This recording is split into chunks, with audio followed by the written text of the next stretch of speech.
Olá, muito boa tarde para você que nos acompanha aqui no Notícias Agrícolas e bem-vindos a mais um episódio do podcast Café em Prosa, o programa que busca trazer boas histórias e, com certeza, bons cafés.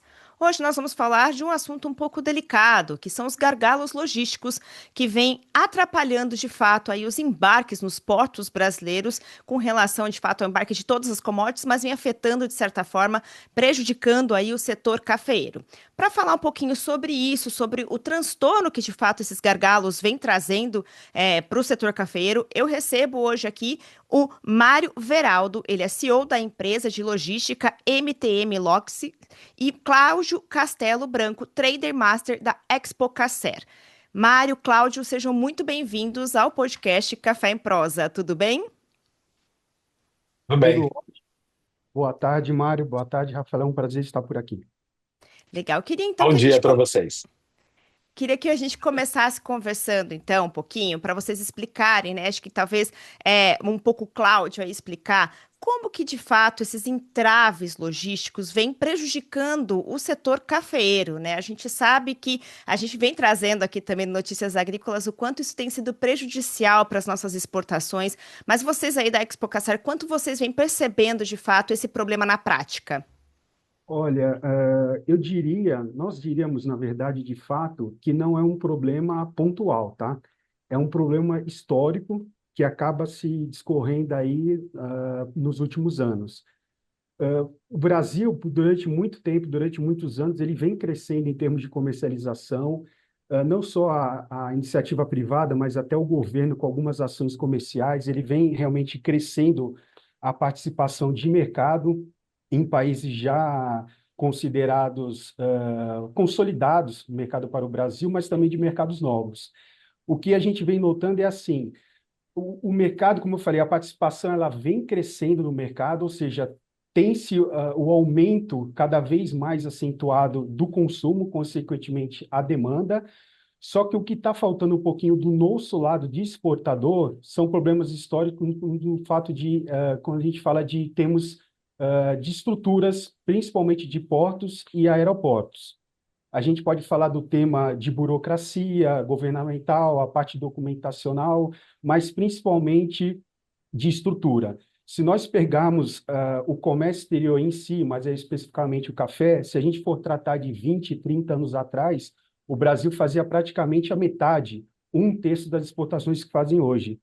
E hoje nós estamos fazendo, como foi no ano passado, quase 50 milhões de sacas, com uma estrutura praticamente igual à de 20 e 30 anos atrás. É o que eu normalmente converso com o pessoal. É a mesma coisa que nós pegarmos uma roupa de uma criança de 1 ano, essa criança completa 5 anos, e a gente tentar colocar a mesma roupa nessa criança de 5 anos. Realmente a roupa não vai entrar. Então, o que que nós vemos é o seguinte: cada vez mais as exportações, no caso, como eu falei, no nosso caso, o café, essa mercadoria ela fica condicionada e ela fica presa no porto por problemas burocráticos, documentais, por problemas em termos de burocracia de governo, problemas estruturais mesmo. E isso faz com que nós percamos competitividade. Isso a gente perde competitividade com outros países de origem e principalmente o nosso custo, né? Isso aí faz com que a nossa operação ela cada vez mais se torna onerosa em termos de custo. Isso sem contar realmente a parte de seguro, né? Porque a gente está falando de um produto agora com valor altamente agregado, com valor realmente totalmente valorizado no mercado internacional, e isso faz com que realmente a gente, além de ter um custo de seguro muito maior, quando se trata da fazenda até a cooperativa e da cooperativa até o porto, a gente esbarra também nesses problemas estruturais alfandegados.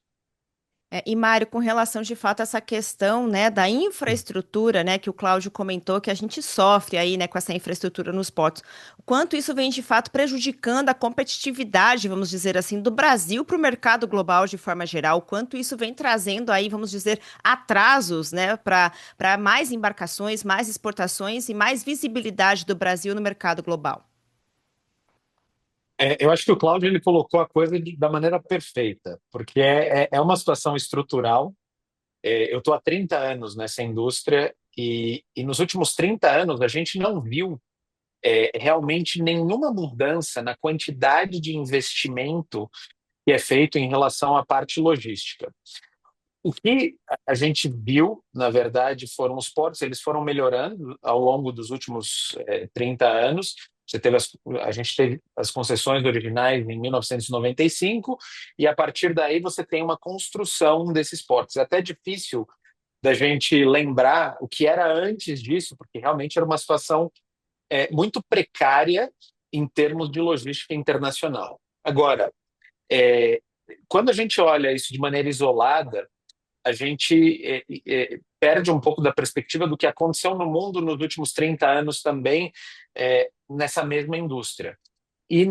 Há 30 anos atrás, a China não era um jogador, por exemplo, né? O Vietnã não tinha portos de alcance internacional. Você chegar na Europa com um container, você tinha muito mais restrições. Eu brinco que o porto de Algeciras ele foi aberto em 1996, não existia, né? Então, quando a gente coloca em perspectiva o que aconteceu no Brasil nos últimos 30 anos de maneira isolada, putz, legal, teve bastante coisa. Quando você coloca o que aconteceu no Brasil em relação ao resto do mundo, o Brasil ficou para trás e veio criando um problema para o país que deriva do fato de você não ter investimento suficiente comparado a outros mercados. É, e aí é o cerne da sua pergunta, porque a competitividade internacional ela vem de você ter a capacidade de escoar a sua produção da maneira mais barata possível. O Brasil, por ser um país continental e não ter uma infraestrutura, por exemplo, ferroviária que atenda a necessidade completa do país, você depende muito dos caminhões. E para um sistema integrado, intermodalizado de porto, o caminhão ele não é a melhor solução, né? Principalmente se você fala de distâncias muito longas. E aí, em cima disso, você tem um problema de estrutura portuária que ela vem atrasada ao longo dos últimos anos, né? Então, o que o Cláudio colocou do problema estrutural, para mim, afeta sim a competitividade do produto brasileiro lá fora. Existe até um ponto onde o mercado internacional ele aceita seu produto independente da situação de custo, mas isso faz também com que a margem disponível desse produto na economia local, ou seja, o que volta efetivamente de benefício para o país, seja menor, né? Então, são vários problemas que derivam do fato de você ter uma estrutura que é atrasada em relação ao mercado internacional. Se você pegar hoje a infraestrutura portuária que você tem no Brasil, ela está no limite. E ela não vai arrumar amanhã, né? Então, e espero que isso não aconteça, mas imagina, a solução para você arrumar a estrutura que você tenha problemas de safra, não só no café. Para isso arrumar, você precisaria ter uma redução significativa nas suas exportações, que não é do interesse do país. Então, a perda de produtividade ela é real, mas o grande impacto é que o dinheiro que volta para o país, porque é a margem, né, que você consegue fazer em cima do produto, ele acaba sendo menor. Então, ao longo do tempo, isso é um ciclo vicioso que acaba fazendo com que o país seja menos competitivo e o produtor ele acaba recebendo menos por aquele produto, porque o custo ele vai ficando no caminho, e você tem toda uma cadeia que é afetada, mas o grande perdedor, na verdade, é o país como um todo. De fato, também não só a questão da infraestrutura, né? Mas eu acho que vocês podem falar um pouquinho melhor. Nós temos também um problema com relação à modernização, né, dos nossos próprios navios, né? Nós estamos bem atrasados, né, com relação a isso. E também entra um outro entrave aí, que é a questão do meio ambiente também, né? Que nos prejudica trazer navios maiores para cá, não é isso mesmo? Eu vou tomar essa, Cláudia, para começar, que eu tenho. O que acontece, Rafaela?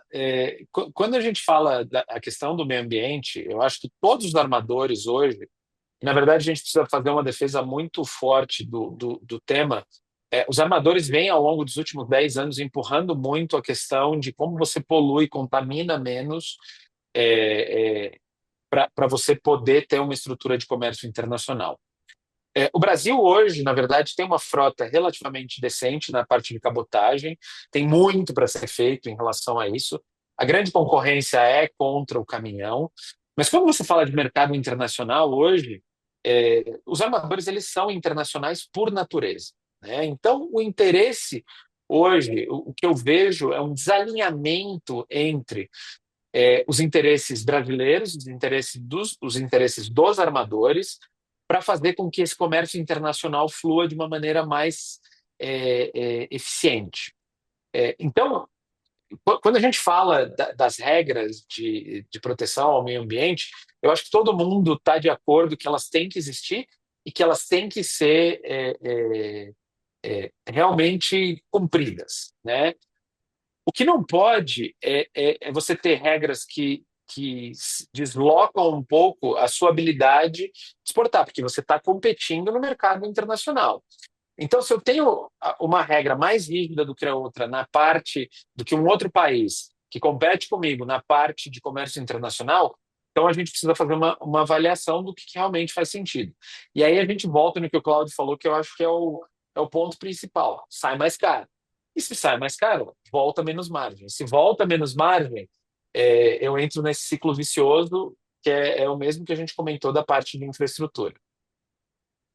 E E com certeza é isso, Mário. E Rafaela, só complementando, olhando para a área comercial, tá? O cliente sempre busca o quê? Custo, né? Olhando pelo lado de café, custo, qualidade e principalmente continuidade.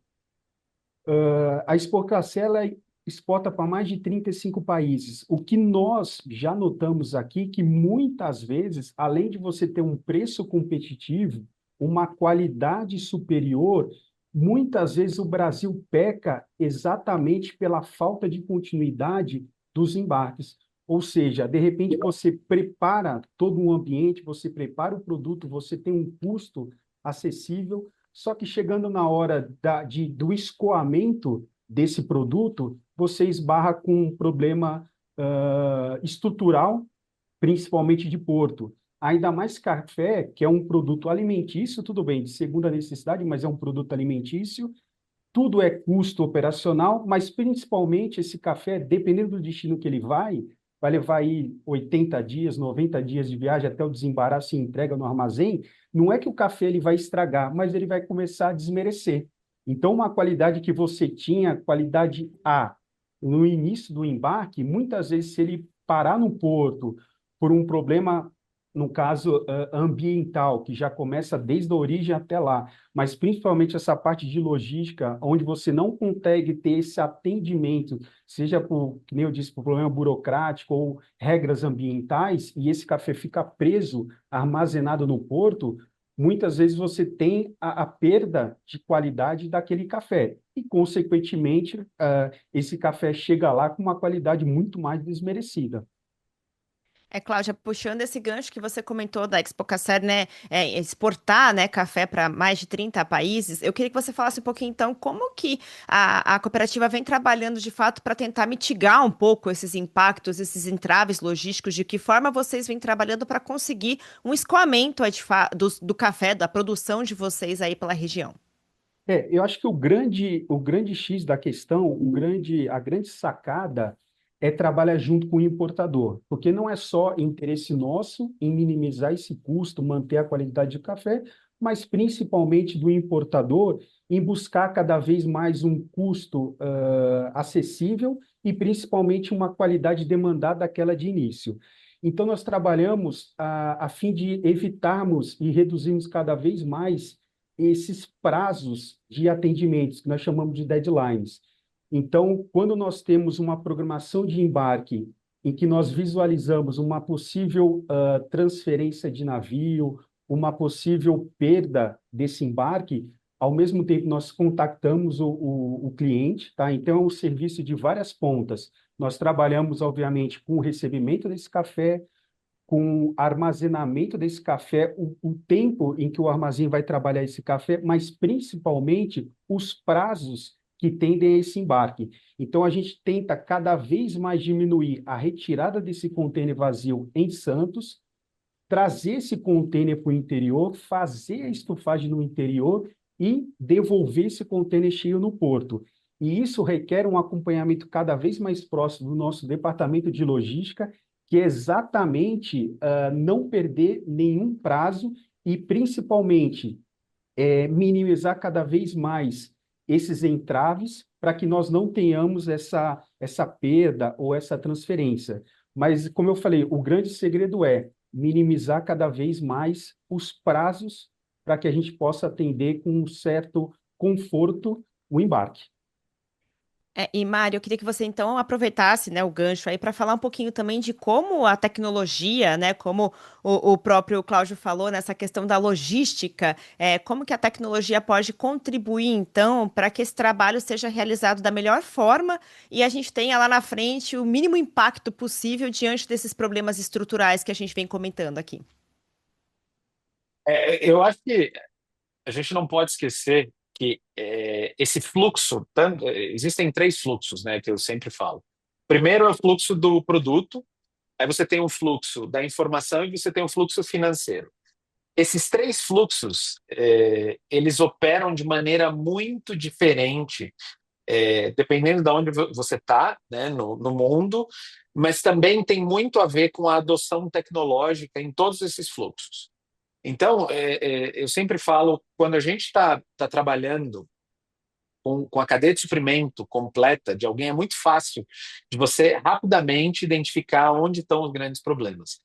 E, normalmente, o que acontece? A maioria das empresas, e aí não é desmerecendo o Brasil, o México, a Arábia Saudita, nos países que eu chamo que são os Tier 2, né, que tem uma adoção tecnológica muito forte fora do negócio, mas muito fraca dentro dos negócios. Então, você vê assim uma desconexão, né? É, então, o que acontece? Esses processos eles acabam acontecendo de uma maneira manual, né? Com a tecnologia dando uma volta, né? Então, me manda um WhatsApp. O WhatsApp não é a solução, né? É a mesma coisa que eu te ligar ou que eu te mandar um e-mail. A solução seria você ter uma transferência dessa informação de uma maneira estruturada e automatizada. Então, considerando esse contexto, onde a tecnologia pode ajudar, é você transferir esses processos que hoje são super fragmentados, né? Hoje de manhã eu tive uma reunião com um cliente nosso e eu falei para ele, eu falei, por que a gente não pode mudar o formato desse documento? Ele falou, não, isso aqui é feito dessa forma há 25 anos. Pô, legal, né? Há 25 anos o Microsoft Word não existia, né? Hoje ele já existe, então a gente pode fazer algumas alterações para melhorar alguns fluxos de informação. Então, assim, é você tirar pedaços desse processo que são feitos manuais, aonde o gatilho desse processo é uma pessoa, né? Então, essa pessoa ela tem que ver uma informação, interagir, contextualizar aquela informação e tomar uma ação. A gente hoje tem ferramentas, e aí não só falando da NTM, mas em geral, no mundo, você tem ferramentas que fazem isso de maneira automática. Então, aconteceu essa situação, esse contexto de maneira automática, ele ativa uma ação e a pessoa que está ali, ela está olhando.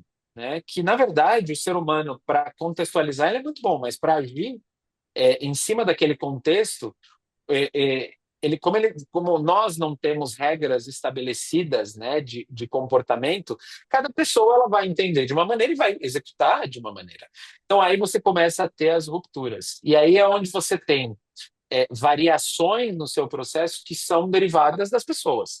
Então a gente vê que o potencial do uso da tecnologia, hoje a gente está enxergando, sei lá, 2% do que pode ser. Existe um potencial gigantesco do uso da tecnologia. A gente fala muito de ferramentas, né? Porque para cada cliente você tem um caso específico, mas o grande lance é você conseguir integrar toda essa informação num lugar onde o Cláudio possa ver o que é interessante para ele, mas ele não quer ver o que não é interessante para o diretor financeiro. Né? Ele só quer ver o que é interessante para ele. E tá certo. que é a questão de você focar naquilo que é importante para você. Então, você conseguir separar essa informação, né, o que é relevante para cada pessoa, você conseguir automatizar esses processos de uma maneira concreta, né, não só me manda um e-mail porque eu vejo. Isso também é uma solução, mas o e-mail é um método, né, não é a resposta. E eu acho que, por último, você conseguir integrar essa toma de decisão, né, em cima. O Claudio falou uma coisa que são os tempos. A gente vê uma quantidade de perda de tempo ao longo da cadeia gigantesca. E normalmente ela acontece por duas razões. Que a infraestrutura realmente não consegue absorver a demanda que existe para aquela situação pontual naquele momento, né? Então, eu tenho 10 caminhões. Se eu tenho 25 containers, eu só tenho 10 caminhões. Eu não vou ter 25 caminhões, né? Eu tenho 10 caminhões. Mas existe uma segunda que a gente sempre fala, que é o tempo morto, que as coisas passam nos e-mails das pessoas, né? Porque eu tenho 150 e-mails. Até eu chegar no e-mail do Cláudio que está me falando, a gente precisa agir em cima disso, eu até tenho o caminhão lá, mas eu estou passando por esse tempo morto que eu tenho que esperar uma resposta, né? E aí é onde eu acho que a inteligência artificial, conectando justamente essas regras de ação, né, com a possibilidade de você orquestrar os sistemas para cada cliente, muda completamente a dinâmica de como você opera a logística. Eu sei que foi uma resposta longa, mas é que tem muito assunto em cima disso. Não, Não, sem dúvida, Mário. eu E, Rafaela, imagino mesmo. só complementando, com certeza o avanço tecnológico, as ferramentas que nós temos hoje, graças a elas, houve um aumento, um avanço muito grande da parte comercial brasileira com o restante do mundo. Isso é Não só em importante. termos comerciais, mas em termos de gestão de logística. Mas o ponto principal que eu vejo, o gargalo que eu vejo é essa falta de estrutura ou de repente esse avanço estrutural, ele não acompanha o avanço tecnológico. Claro que nós temos hoje duas, três vezes mais volume em termos de comercialização, a gente está falando de café, mas em termos de comércio exterior em geral, graças ao avanço da tecnologia. Hoje nós temos, como o Mário falou, WhatsApp, e-mail, Teams, era o Skype, né, que agora não tem mais, mas assim, nós temos várias ferramentas e que você consegue se conectar com o mundo ao mesmo tempo e você consegue dar andamento ao avanço comercial, ao avanço logístico, essa gestão toda. Olha, o embarque vai sair daqui hoje, vai chegar amanhã em Santos. Você tem toda a gestão na sua mão, mas você esbarra na estrutura física, né, de estradas, de portos, de aeroportos, de repente uma burocracia alfandegada que, infelizmente, no meu ponto de vista, não está acompanhando todo o avanço que nós estamos tendo, principalmente no aspecto comercial. Nesse sentido, então, essas tecnologias elas chegam como facilitadoras, mas elas não são ainda a solução, né? Podemos assim dizer. A solução está Sem muito dúvida. além delas, né? Muito aquém disso, né? Cláudio, eu queria que você aproveitar, que você falasse um pouquinho no mundo ideal, né, no cenário ideal aí, com tudo de fato caminhando bem, tudo casadinho, o quanto, né, de potencial a Expocacer está perdendo diante também desses entraves logísticos, né, o quanto você vem sentindo aí, né, com os produtores, a produção do café crescendo, né, tipo, a gente sabe que a visibilidade do café brasileiro também vem aumentando ao longo dos anos, mesmo diante de tantos desafios, o café brasileiro vem ganhando fronteiras aí, podemos assim dizer. O quanto você avalia aí, né, com a produção que é feita na região aí da cooperativa, o quanto que está perdendo de potencial mesmo por conta desses problemas?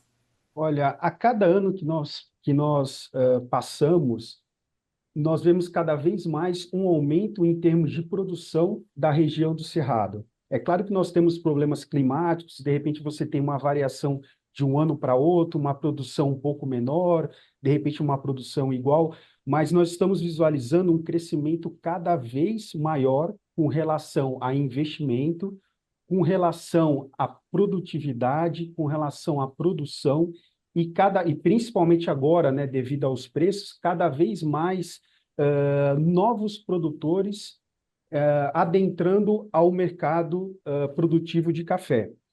Eu acho que a produção do Cerrado, não só do Cerrado, mas no Brasil como um todo, ela tende cada vez mais a crescer. Só que esse avanço todo de produção, juntamente com esse avanço tecnológico, esse avanço comercial, o Brasil participando de cada vez mais de feiras, de eventos, abrindo o mercado, ele precisa ter esse acompanhamento estrutural, física, né, que nós temos no país.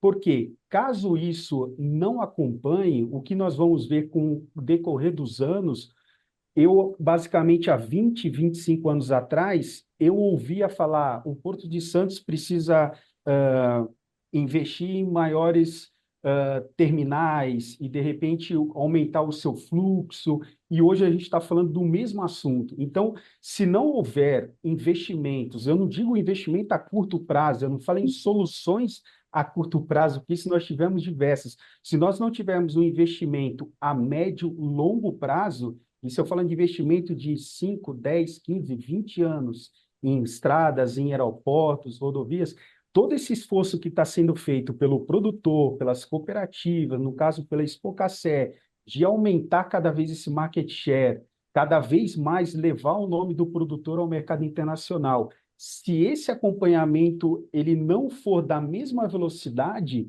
nós vamos esbarrar sempre, olha, o Brasil vem crescendo 10, 15, 20% nos últimos 5, 10 anos em termos de produção, mas lá na frente vai esbarrar em termos estruturais. Se você esbarra em termos estruturais, você não consegue atender um cliente em determinado navio, determinado embarque ou em determinada situação em período, é claro que a tendência, a demanda é diminuir. Se a demanda diminui, você tem uma desmotivação na área produtiva, né? Então, precisa todo mundo falar a mesma linguagem. Como eu falei, é somente investimento, aí não é só iniciativa privada, mas principalmente governamental, ou as duas juntas, mas trabalhar em termos de investimento. Olha, o Brasil vem crescendo em produção, o produtor está aqui, só que ao mesmo tempo eu tenho, como eu falei, estradas, portos, aeroportos, crescendo na mesma velocidade. E, no meu ponto de vista, somente mesmo investimentos a médio e longo prazo, tá?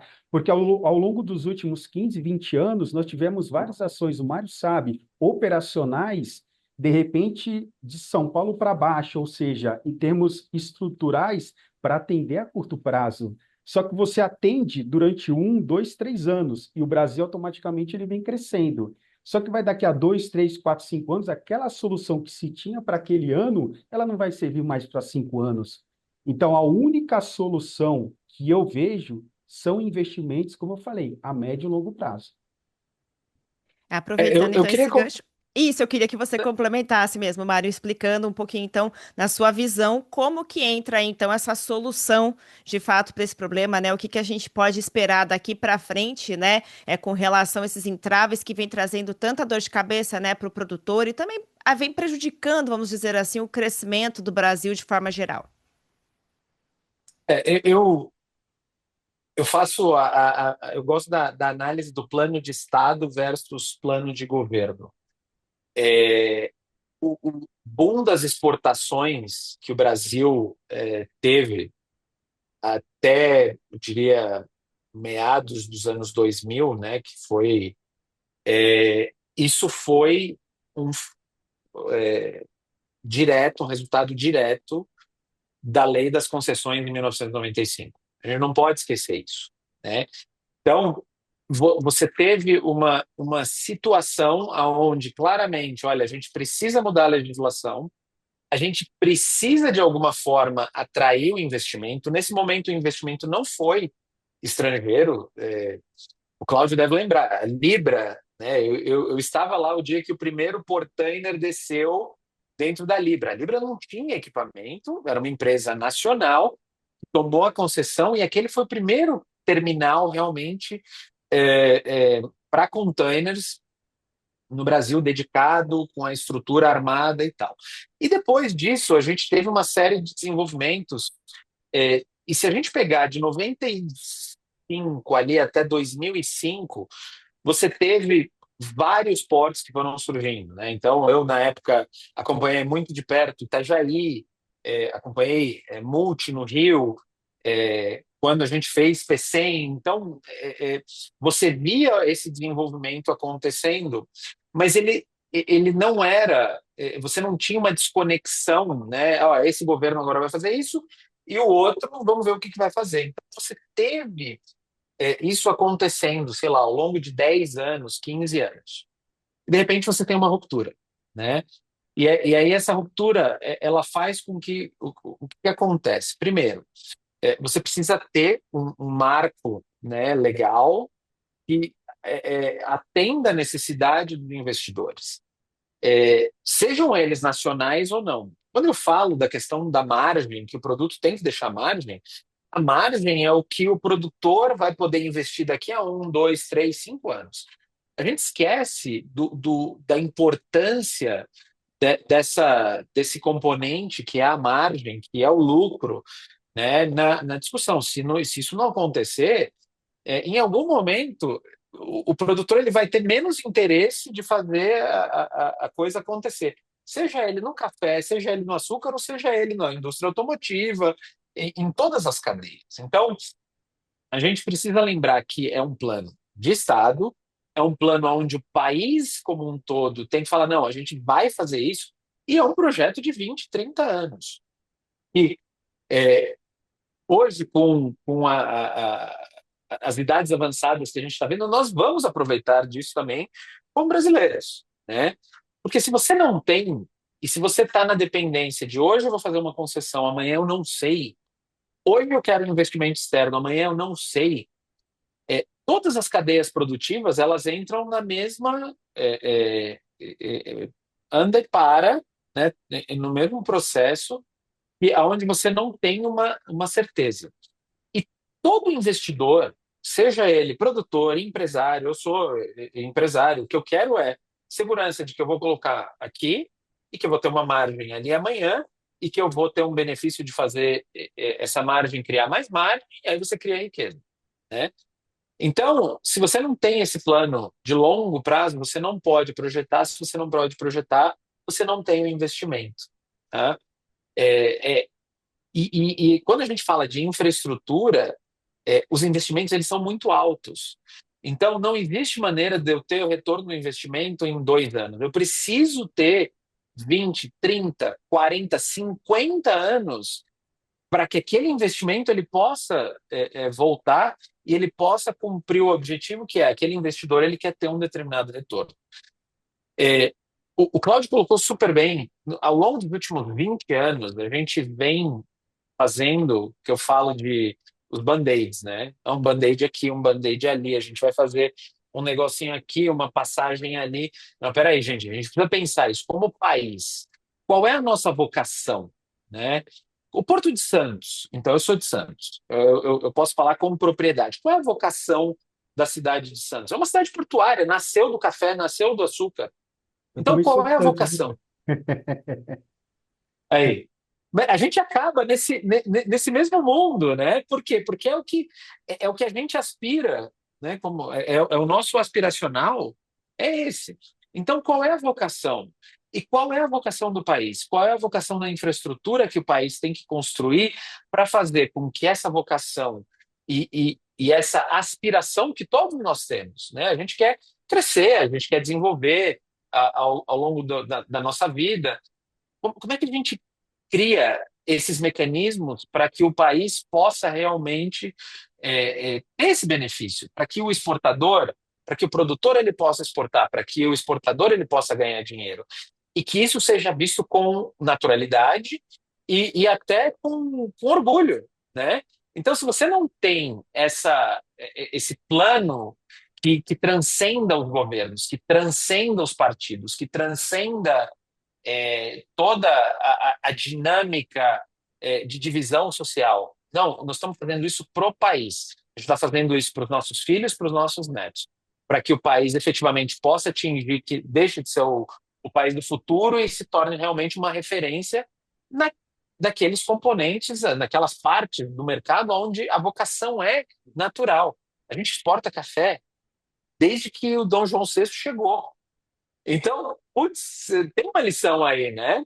Faz o quê? 117 anos que a gente exporta café. Então, não, 217 anos que a gente exporta café. Como que a gente faz isso da maneira mais eficiente? Como que a gente evita que outros mercados possam tomar uma coisa que é naturalmente nossa, né? Então, sim, a gente ter a crença de que é possível, mas fazer um plano bem feito, né? Onde toda a sociedade fala, não, a gente precisa fazer isso, e a gente não vai fazer isso para os próximos 4 anos. Isso não é uma questão eleitoral, isso é uma questão de a gente vai desenhar um negócio que daqui a 30 anos vai ainda estar gerando frutos para o país. É, Exatamente. E Mário, só também um outro complemento, e Rafaela, na época que eu fazia o colegial na década de 90, né, eu nasci em Santos e passei minha adolescência em Santos, nós já fazíamos na época de colégio apresentações para falar sobre gargalos logísticos no portos e aeroportos, mas principalmente no Porto de Santos. Quer dizer, o Brasil ele exportava muito menos, né, sacas anuais, e já se falava de problemas de entraves estruturais. Hoje nós estamos falando quase de 50 milhões de exportações, de sacas de exportação, e estamos falando do mesmo problema. Como o Mário falou, se não houver esse pensamento, principalmente não político, né? Porque no político a gente tem de 4 em 4 anos, de repente, pensamentos que não correm na mesma velocidade ou na mesma direção. Mas se nós não tivermos esse pensamento daqui a 30, daqui a 40 anos, você pode ter certeza, em 2050, o Brasil, de repente, vai estar exportando um pouquinho mais, aumentou a capacidade produtiva, a capacidade de exportação, nós estaremos falando novamente sobre problemas estruturais. Então, se não houver esse pensamento a longo prazo, olha, qual é a nossa capacidade? A nossa capacidade é crescer 10, 20, 30% daqui a 30, 40 anos. Então, vamos fazer investimentos que acompanhem esse pensamento a longo prazo, porque se não houver isso, como eu falei, daqui a 30, daqui a 40, 50 anos, nossos filhos, nossos netos estarão discutindo o mesmo problema. é complicado, né? E até porque cabe, eu acho, que enxergarem, né? Ou até sabem, né? O grande potencial produtivo do Brasil, né? E que é um investimento que vai trazer muito retorno, como vocês mesmos comentaram, né? É retorno certo, né? Investiu, vem o retorno e a gente está perdendo aí, né? A oportunidade de crescimento diante desses problemas. Olha, eu quero agradecer demais aí, Mário, Cláudia, a participação de vocês. Acho que a gente podia ficar aqui, né? Como o próprio Mário falou, assim, assunto que não falta, né, Mário? Não Mas eu, falta. mas eu, eu quero muito agradecer aí a participação de vocês, trazendo informações tão importantes e uma reflexão, né, tão necessária aí para a gente pensar de fato aí a longo prazo o que vai ser feito com relação a esses entraves logísticos. Muito obrigada, viu?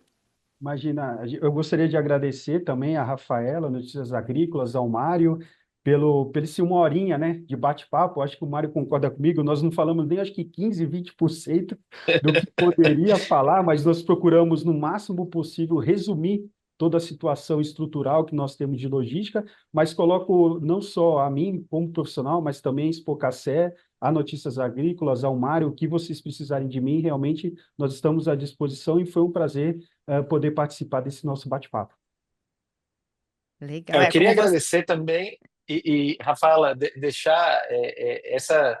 O Cláudio ele colocou essa não é uma discussão política, né? Esse é o primeiro ponto. E quanto mais você dissemina o conhecimento e a informação a respeito do que precisa ser feito, maior é a chance das pessoas escolherem abraçar essa ideia, que é abraçar realmente como a gente faz com que o país tenha um potencial de exportar mais, vender mais e participar mais no mercado internacional, né? Fugir da relevância. Então, obrigado pelo palco e foi um prazer. Imagina, gente. Bom, espero então que em breve a gente possa retornar aqui falando coisas positivas, né? Não só lembrando os problemas, né? Tipo, que a gente já sabe que vem há uns longos anos aí nos acompanhando, viu? Obrigada É mesmo isso pela aí. participação e até a próxima. O Notícias Agrícolas está sempre aberto para vocês. Maravilha, Prazer. muito obrigado. Obrigado. Obrigada. Tchau, tchau. Bom, É isso, né? Segue aí, então, a importância de trazer esse assunto, a importância de falar sobre isso, né? De trazer, de fato, aí soluções, né? Por enquanto, são soluções que estão mitigando o problema, né? Vamos dizer assim, ajudando a empurrar o problema, não soluções concretas que precisam ser imediatas, né? Como vocês acompanharam aí na fala do Mário e do Cláudio. Eu agradeço demais a sua atenção até aqui e desejo a todos um excelente final de semana. Até a próxima.